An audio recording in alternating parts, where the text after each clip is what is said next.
Ok. Em, Habíamos visto que el porcentaje de sombra bajo la canopia está relacionado con los grados día. Y esto está dado porque la canopia va creciendo a medida que pasa el tiempo, ¿cierto?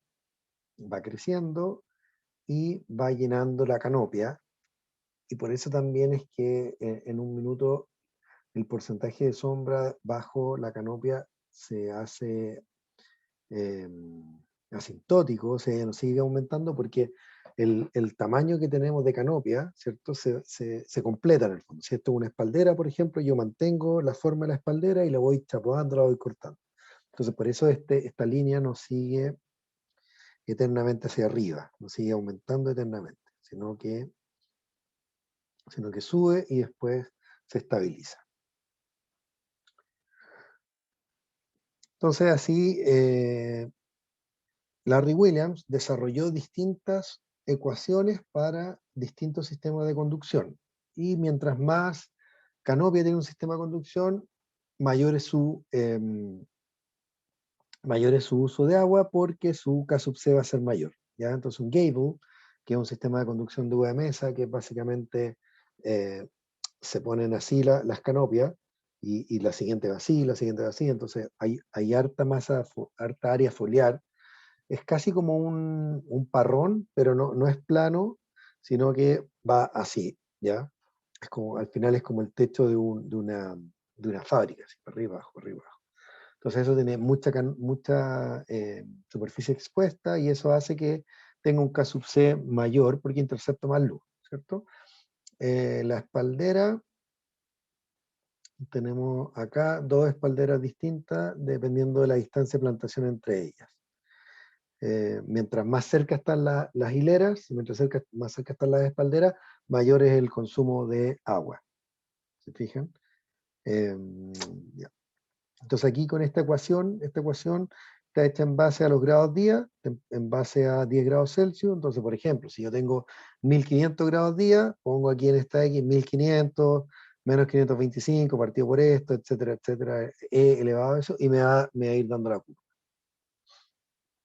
Entonces, esta tabla nos muestra cuál sería el K sub C a distintas distancias de plantación para una espaldera. Un BSP es una espaldera para distintos grados, distancia de plantación, a medida que va pasando la temporada, que se van acumulando más grados día. Entonces, por ejemplo, cuando yo he acumulado 1000 grados día y mi espaldera están a 2 metros en trilera, perdón, a 1,8 metros en trilera, que son 6 pies, 1000 grados día, 1,8 metros en trilera, me da que mi K sub C es 0,72.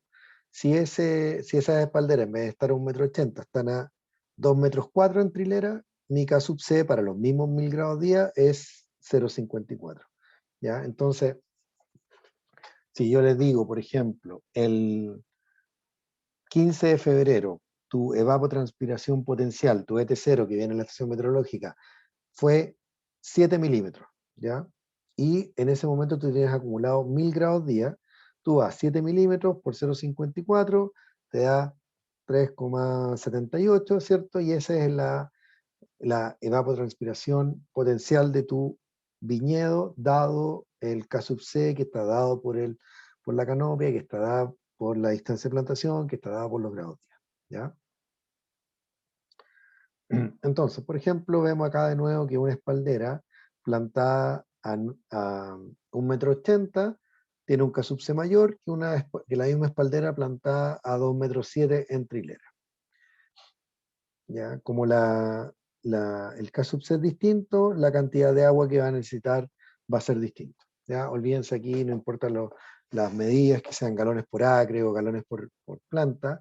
Lo importante es que hay un efecto de la distancia de plantación y de la canopia. Mientras más canopia, mientras más intercepción de luz hay, por ejemplo acá en esta lira, ¿cierto? La lira también es un poco como el gable, pero más chico. En el gable las puntas estas casi que se topan, uno al lado del otro. En la lira no, en la lira tengo el espacio entre medio de las hileras, o sea, la apertura de esto de este espacio es como puede ser 1 metro, por ejemplo, y después tengo 1 metro en que no tengo canopia, después tengo otra lira, etc. Entonces, pero igual una lira tiene más intercepción de luz que una espaldera. Esto es un viñedo en alta densidad, ¿cierto? Si se fijan, distancia entre hilera 1 metro, sobre hilera 1 metro también, entonces es una alta densidad. Como tiene alta densidad, intercepta más luz y tiene un K-sub-C mayor y ocupa más agua, ¿ya? Estos son datos reales de un viñedo en Casablanca. Este cálculo yo lo hice pensando que íbamos a arrancar unos cuarteles, ¿cierto? Y íbamos a pasar de una distancia de plantación de 3 metros entre hilera, las columnas rojas, a 2,4 metros entre hilera, ¿ya? Entonces, al disminuir la distancia entre hilera y aumentar la densidad de plantas, ¿cierto?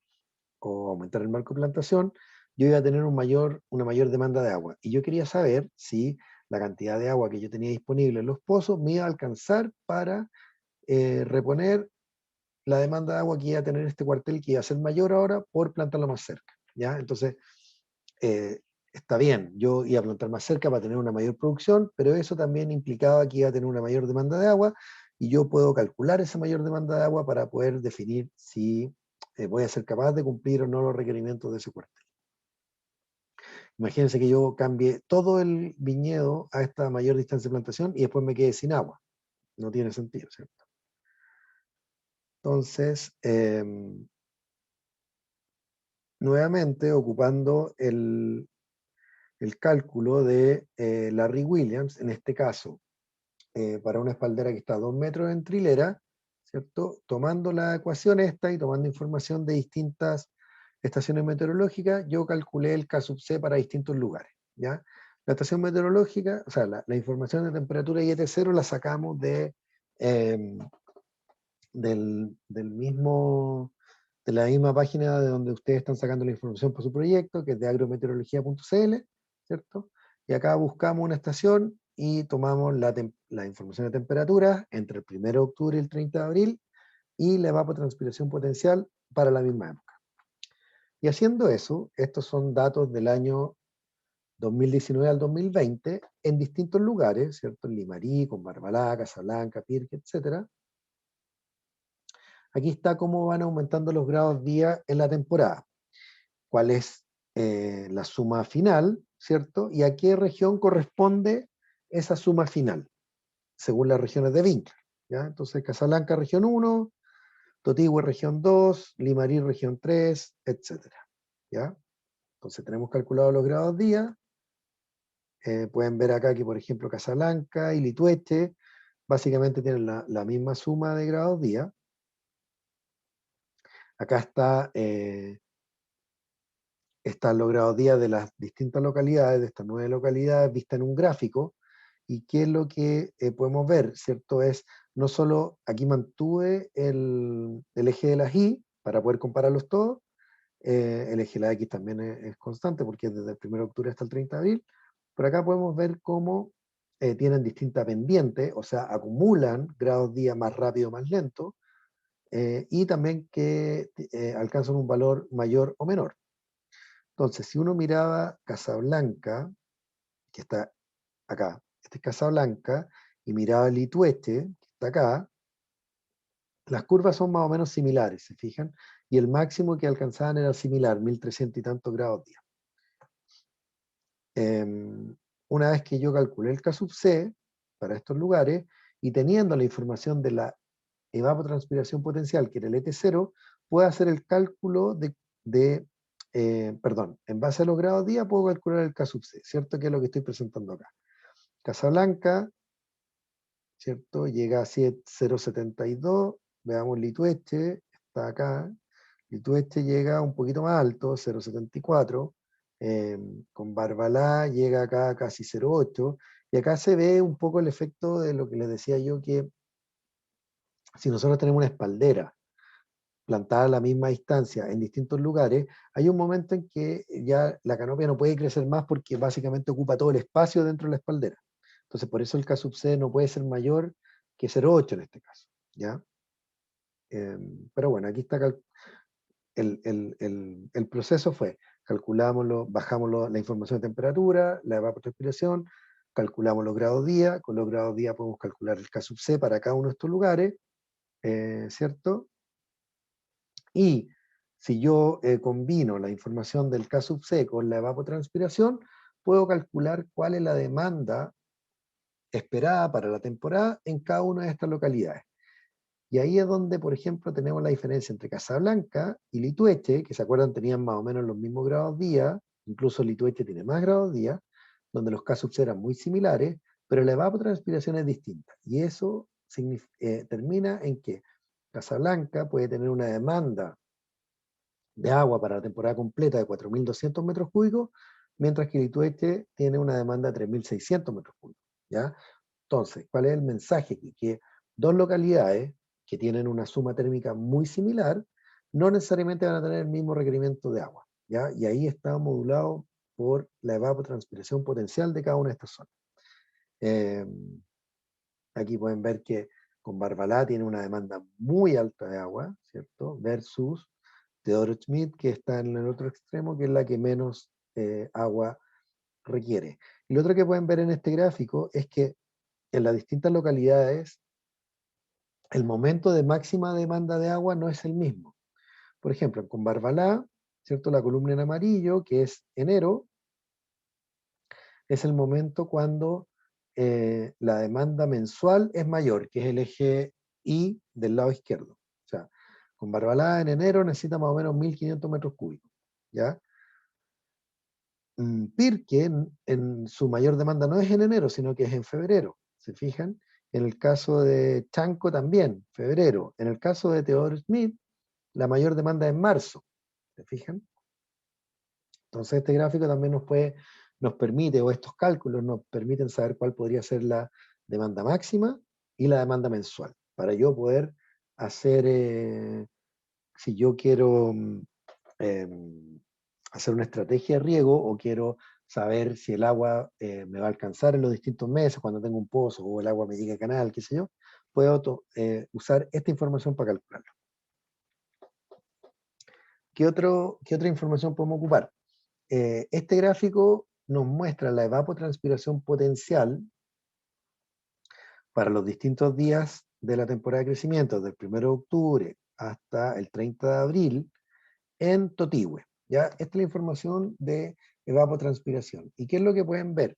Que la ETC, que es la combinación entre la evapotranspiración y el K sub C, ¿cierto? Hace que al principio de la temporada mi demanda de agua sea más baja, que en un momento es máxima y después baja. ¿Por qué baja acá? No porque la planta pierda K sub C, no es porque pierda follaje, sino porque la evapotranspiración es menor. ¿Se fijan? Entonces, ¿qué es lo que uno ve aquí? Que si yo me guiara solamente por el ET0, yo estaría regando mucho más de lo que necesita la planta. ¿Se fijan? Especialmente en los primeros meses, en los meses de octubre, noviembre. ¿Ya? Eso es algo muy común, que se riega en exceso los primeros meses. ¿Ya? Entonces, este gráfico nos puede mostrar cómo es la relación entre el ET0 en azul y el ETC calculado que está en naranjo. También esta información la podemos presentar o utilizar para calcular cuál es la reposición diaria en base a el ET0 y el K sub C. Entonces, en este caso, con Barbalá, ¿cierto? Desde el 1 de octubre hasta el 30 de abril, podemos ver que la demanda diaria máxima es alrededor de 5,5 milímetros de agua, ¿cierto? ¿Qué quiere decir esto? Que nuestro viñedo, plantado en una espaldera a 2 metros entre hilera, en la zona con Barbalá, en enero puede evapotranspirar 5,5 milímetros. Entonces yo cuando diseño el sistema de riego, lo primero que te preguntan es ¿qué reposición quieres? Si yo, por ejemplo, o sea, típicamente los sistemas de conducción para viñas tienen una reposición de alrededor de 4 milímetros. ¿Ya? Entonces, si yo repusiera en este viñedo 4 milímetros, a partir de Navidad más o menos, ¿cierto? O mediados de diciembre, voy a quedar corto en lo que voy a poder reponer, porque voy a estar reponiendo aquí 4 milímetros, y todos esos días, si se fijan, o la mayoría de esos días, mis plantas están evapotranspirando más, entonces siempre voy a quedar corto, ¿ya? Entonces, en este caso, por ejemplo, se justificaría tener un sistema de riego que reponga 5,5 o 6 milímetros de agua, para yo poder reponer siempre el agua necesaria.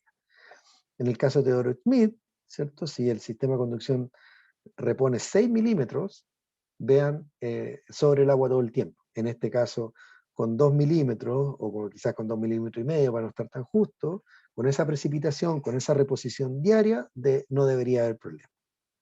¿Ya?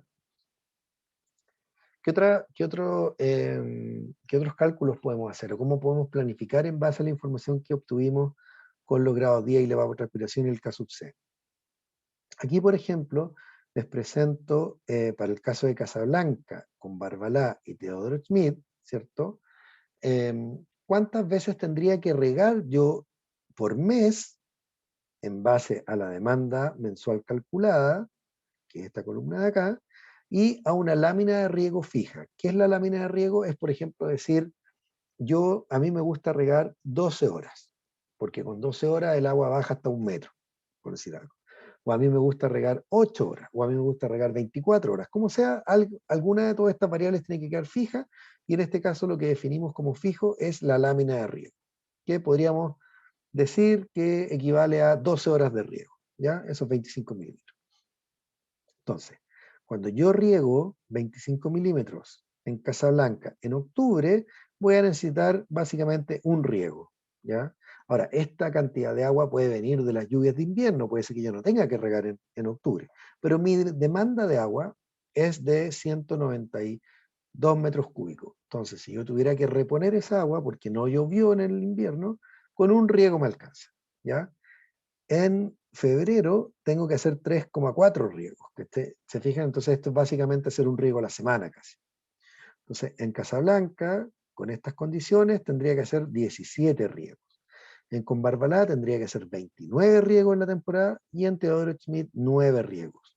En Teodoro Schmidt probablemente no vaya a regar hasta diciembre, ¿se fijan? Porque entre que llueve más, ¿cierto?, que la demanda es baja, ¿cierto? No voy a tener que regar hasta diciembre probablemente con mi primer riego de 25 milímetros. Ahora, si yo cambio la lámina de riego, por ejemplo, digo, no, yo no puedo regar 12 horas como quería acá, sino que puedo regar 8 horas nomás, ¿ya? Entonces, regando 8 horas, porque, por ejemplo, ¿por qué podría decir yo que tengo que regar 8 horas nomás? Si mi sistema de riego tiene 21 sectores, ¿ya? 21 sectores, en un día yo puedo regar 3 sectores, porque son 8 horas, 3 por 8, 24, yo podría regar 3 sectores, y en una semana, 3 por 7, 21 sectores, ¿ya?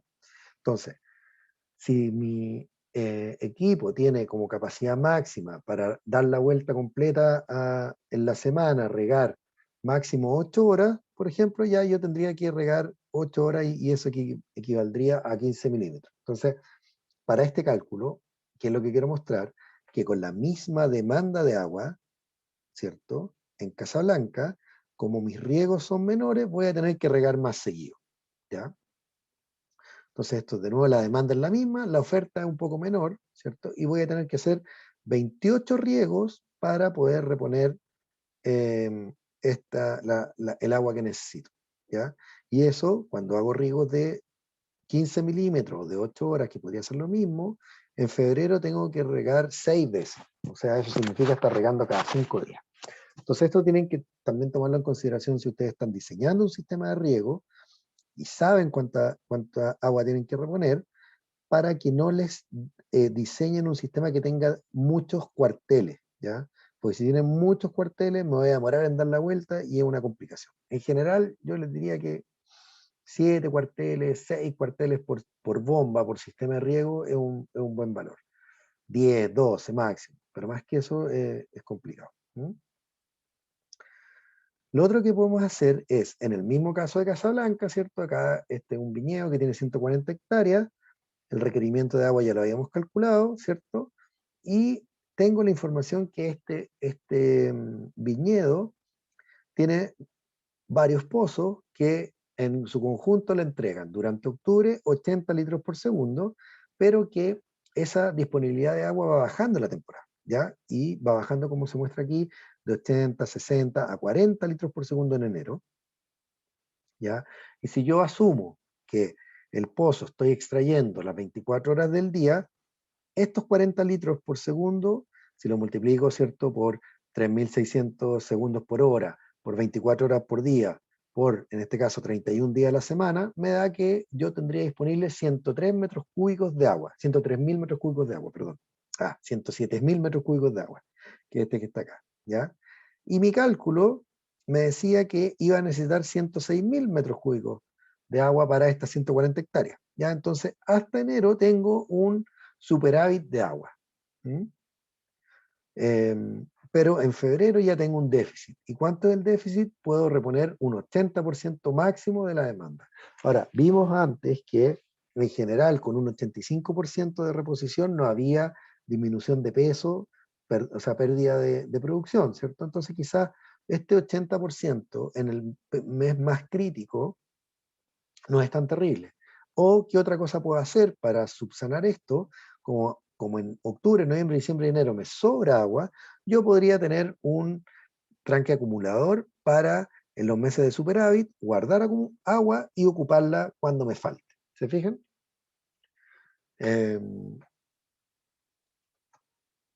Ya. ¿Qué otra cosa podemos hacer con toda esta información que obtuvimos?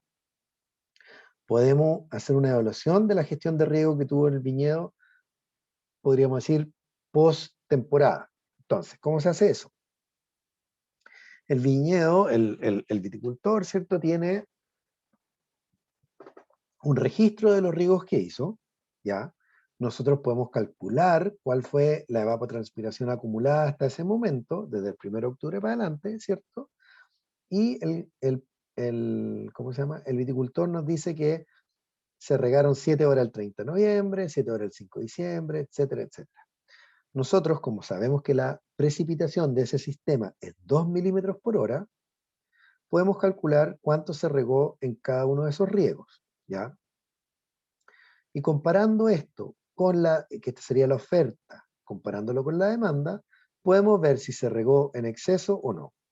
En este caso, todos los riegos fueron en exceso, ¿ya? Se fijan acá se regó un 23% más, y acá el 21 de diciembre se regó más del doble de lo que se necesitaba, ¿ya? Porque entre este riego y este riego se habían usado solamente, perdón, acá, se habían usado solamente 9 milímetros de agua y yo le repuse 24, ¿se fijan? Entonces, este cálculo de aquí está hecho en base a cómo se fue acumulando la demanda de agua cada día. Esto es cada día desde el último riego, o sea, en este caso son 4 días, ¿cierto? En 4 días se acumularon una demanda de 9 milímetros, yo le pongo 24 vueltas, estoy regando de más. Si yo quisiera reponer solamente esos 9,16, era cosa que yo regara 4,6 horas, ¿ya? Entonces, este es un caso real, ¿cierto? De un viñedo, este no es en Casablanca, esto es en Totigüe, ¿cierto? Que se regó de esta forma, se vio que se estaba regando en exceso, entonces a partir de enero se cambió la estrategia de riego, también esto ya es pospinta, se cambia la estrategia de riego y se empieza a regar menos. De todas maneras se regó un 20% más de lo necesario, pero ya no fue casi el doble como en este caso, ¿se fijan? Entonces, eso también lo pueden hacer con la información que obtuvimos de las temperaturas que nos permiten calcular los grados día y K sub C y la evapotranspiración del lugar. Entonces, como conclusión, este modelo, que lo llamamos el modelo de Williams, porque lo desarrolló Larry Williams en California, es una buena estimación del K sub C y una herramienta útil para la gestión de riego, ¿ya? Es de fácil implementación porque, como vimos aquí, uno saca los datos de una estación que esté cercana al viñedo y podemos hacer todos estos cálculos, ¿ya? Una planilla Excel que puede tener cierta complicación para hacer el cálculo, pero se puede, ¿ya?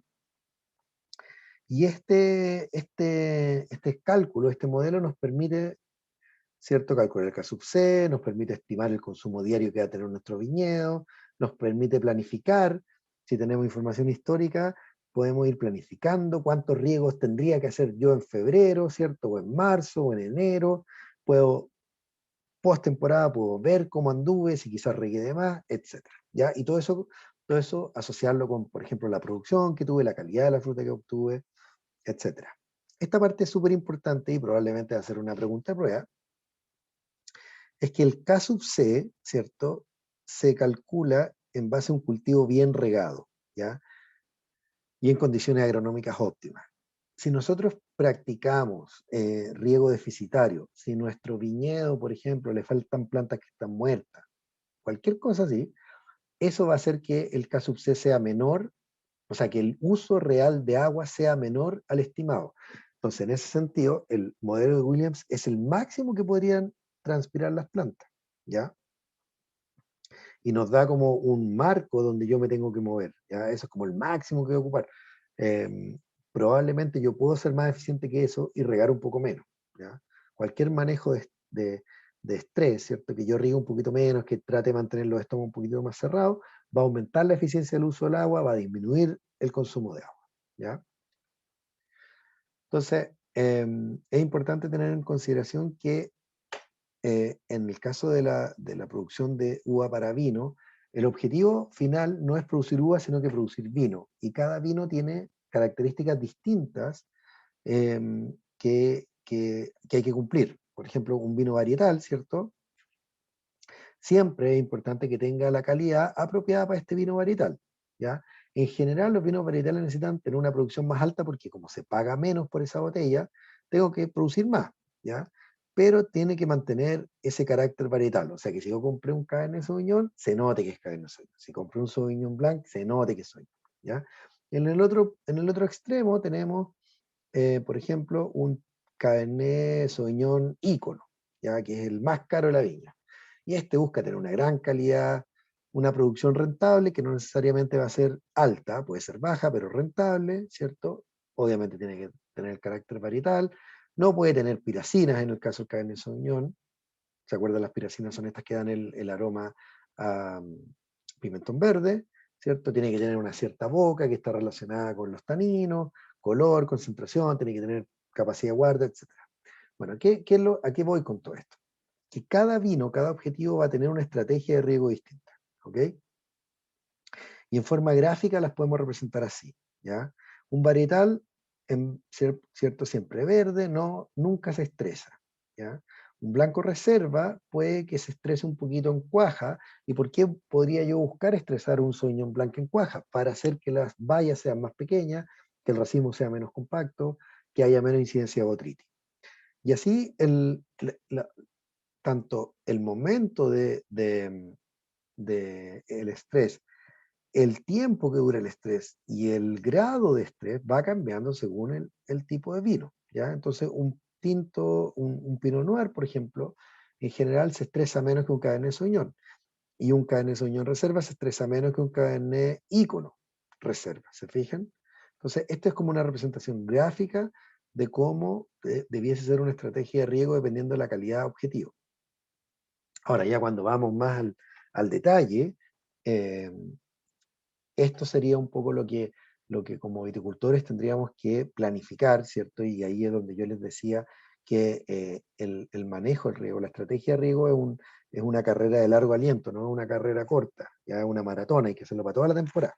Entonces aquí yo, por ejemplo, un tinto reserva, planifico el estado hídrico al que quiero apuntar en los distintos momentos y en pinta, o sea, el momento de pinta nosotros lo vamos a definir desde que se empieza a ablandar la valla, no desde que empieza a tomar color, y vamos a hablar que terminó la pinta cuando el 80% de las vallas ya están pintadas, ¿ya? Entonces aquí yo puedo tener distintos coeficientes de manejo que pueden estar basados en, por ejemplo, reponer un porcentaje de la evapotranspiración, 70%, 50%, 80% de la ETC, o trabajar en base a potencial hídrico, que también vimos cómo se medía, el potencial hídrico del tallo o de la hoja, en este caso el tallo, definiendo umbrales a los que quiero llegar antes de regar, ¿ya? O puedo usar otro instrumento que se llama el porómetro, que lo que mide es la conductancia estomática. Y ahí voy si está bajo o sobre ciertos niveles. Entonces, cualquier estrategia, yo voy a necesitar tener más datos para poder aplicarla, ya sea la evapotranspiración, ya sea, perdón, el potencial de tallo, la conductancia estomática. ¿De qué otra forma se ve una estrategia de riego? En este caso yo estoy mostrándole un gráfico que muestra el contenido de humedad de suelo medido con un sensor, ¿ya? Entonces, en este gráfico, las líneas de arriba es un sensor que está en el suelo, que mide a 20 centímetros, a 40 centímetros y a 70 centímetros el contenido de humedad, ¿ya? El rojo está a 20 centímetros, el azul está en 40 y el verde está en 70. Es un mismo sensor que mide un punto, ¿ok? Y el cuadro de abajo es la suma de los tres sensores de arriba. Entonces el cuadro de abajo muestra el agua disponible que tiene la planta. Entonces yo cuando riego, ¿cierto? Aumenta el contenido de humedad, a medida que la planta se lo va tomando, baja, yo riego, baja, sube, baja, ¿ya? Estos riegos que hice aquí llegaron sin problema a los 70 centímetros, repusieron el agua, etc. Acá yo voy definiendo en el gráfico de abajo lo que se llama las líneas de gestión. Entonces, por ejemplo, yo lo riego hasta llegar a esta línea y no me quiero pasar de ahí, por ejemplo, porque si riego de más voy a perder agua por percolación, o si riego de más puedo saturar el suelo y las raíces no van a funcionar bien. Y defino lo que llamamos la línea del estrés, que es el momento en que yo quiero volver a regar, ¿ya? ¿Cómo defino estas líneas? Es en base a, en este caso, potencial hídrico de la hoja, el LWP, que es el Leaf Water Potential. Entonces, en este caso se regó el día 11 de noviembre, ¿cierto? Esto es un cadena del Maipo, se regó el 11 de noviembre y se fue monitoreando el potencial hídrico hasta que llegara a un valor definido previamente, que en este caso era 13,5 brix, perdón, 13,5 bares, para volver a regar. ¿Se fijan? Entonces, cuando yo, en base a estos valores, puedo ir definiendo la línea de gestión. Por ejemplo, yo no quiero que se me estrese la planta, o sí quiero que estrese, y voy definiendo esta línea de gestión, ¿ya? Entonces, lo importante es que para definir las estrategias de riego tengo que tener más de un dato. Ya con un puro dato es difícil hacerlo, porque si se fijan aquí,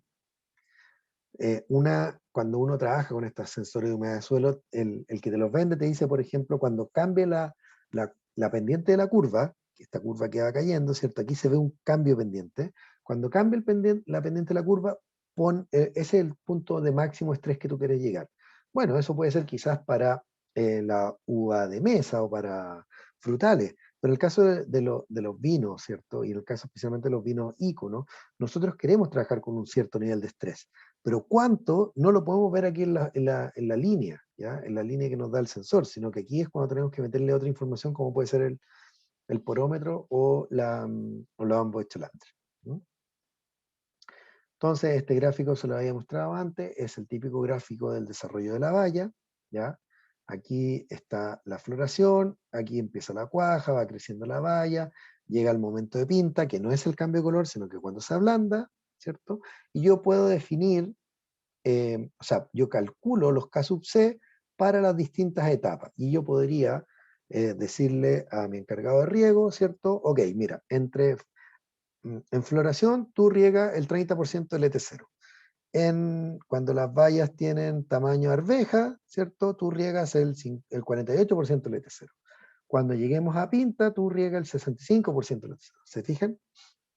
Entonces puedo planificar mi estrategia de riego en base a el K sub C calculado. Entonces, como para redondear la idea, para terminar, teníamos que existe lo que llamamos el continuo suelo-planta-atmósfera, que básicamente es que el agua se mueve desde el suelo hasta la atmósfera a través de la planta, ¿ya? Y la planta controla la pérdida de agua a través de los estomas, ¿cierto? Y para tener una buena estrategia de riego yo tengo que usar, tengo que tener datos para poder gestionar, ¿cierto? Y los datos los puedo obtener a nivel de suelo, ¿cierto? Por el contenido de humedad medido con sensores, puede ser a nivel de la planta, midiendo el estado hídrico de la planta, ya sea con la bomba Cholander o con un porómetro, o tomando en consideración la atmósfera, que está la transpiración potencial que me la entrega la estación meteorológica. Estos son los tres niveles a los que yo puedo ir midiendo y Idealmente tengo que tratar de combinar 2 o más de ellos para tener un buen manejo, ¿ya?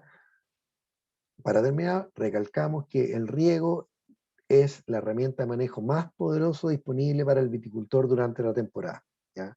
El riego nos permite mejorar la calidad, nos permite llegar al objetivo productivo, nos permite controlar el manejo, el crecimiento de la canopia, etcétera, etcétera, ¿ya? Em, una buena estrategia de riego, que como les dije es para toda la temporada, nos ayuda a lograr los objetivos productivos tanto en calidad como en cantidad. Distintas estrategias de riego, yo tomo distintas estrategias de riego para distintos vinos, y eso es lo que quise mostrarles gráficamente en esas líneas verdes con los colores amarillos, ¿cierto? Y naranjo, ¿ya? Distintas estrategias de riego van a terminar en distintos vinos. Y eso puede ser bueno o puede ser malo, pero importante entender que la estrategia afecta el resultado, ¿ya? Y finalmente que la estrategia de riego es para toda la temporada, no es una buena idea ir cambiándola semana a semana o mes a mes. Y con eso terminamos. No hay preguntas, ¿cierto? Perfecto, así que esto lo grabo y lo subo.